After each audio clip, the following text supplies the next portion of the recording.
যুগান্তর, ইত্তেফাক, ইনকলাব, এই যে এরা যে আমাদের ভুয়া নিউজগুলো ছড়াচ্ছে, সামান্য কিছুই না বলছে অল্পের জন্য দুর্ঘটনা থেকে রক্ষা পেল pink bus. What is this?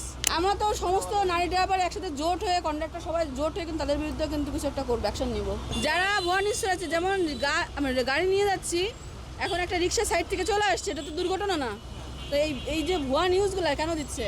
ব্রিজে উঠতে গেলে একটা নারী চালকের একটু সমস্যা হতেই পারে, তাই না? তো এটা নিয়ে যদি ট্রল করে সাংবাদিকদের জন্য আমরা আমাদের রাস্তায় গাড়ি ভালোভাবে চালাতে পারতেছি না। আর সাধারণ যে জনতা আছে, সাধারণ যে মানুষজন আছে, এরা আমাদেরকে ওই Breaking news, Airtel এখন Circle.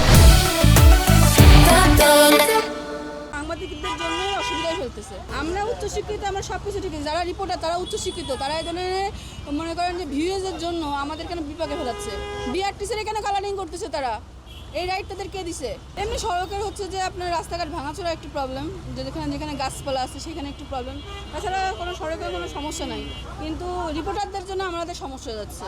যুগান্তর, ইত্তেফাক, ইনকলাব, এই যে এরা যে আমাদের ভুয়া নিউজগুলো ছড়াচ্ছে, সামান্য কিছুই না বলছে অল্পের জন্য দুর্ঘটনা থেকে রক্ষা পেল pink bus. What is this? এগুলো কি?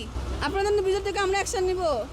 আপনারা তো আমাদের বিরুদ্ধে অ্যাকশন নেওয়ার জন্য বসে আছেন, বিআরটিসিটা নিচে নামানোর জন্য বসে আছেন কেন? তাহলে আমরা সবাই মিলে নারীরা বসে থাকি, আপনারা আমাদেরকে বেতন ঢুকাই দেন। আমরা তো সমস্ত নারী ড্রাইভার একসাথে জোট হয়ে, কন্ডাক্টর সবাই জোট হয়ে কিন্তু তাদের বিরুদ্ধে কিন্তু কিছু একটা করবো, অ্যাকশন নিব। বিআরটিসির ঊর্ধ্বতন কর্মকর্তাদের মুখ নিচে হয়ে যাচ্ছে, কেন করবে সেটা? এটা একটু তাদের নাই।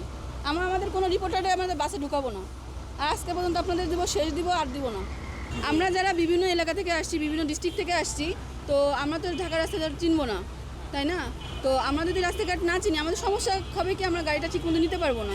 এই জন্য আমাদের একজন পুলিশ ড্রাইভার আমাদের সাথে দিচ্ছে, যাতে আমরা রাস্তাটা সুন্দরভাবে দেখতে পারি এবং সুন্দরভাবে গাড়িটা চালাতে পারি। এটা আমাদের সুবিধার জন্য দেওয়া হয়েছে। আমাদের সরকার আমাদের জন্য একটা ভালো একটা উদ্যোগ নিছে। মহিলা আপনাদেরও তো মা বোন উঠবে না, তো আপনারা তো প্রতিবন্ধকতা সৃষ্টি করতেছেন কেন?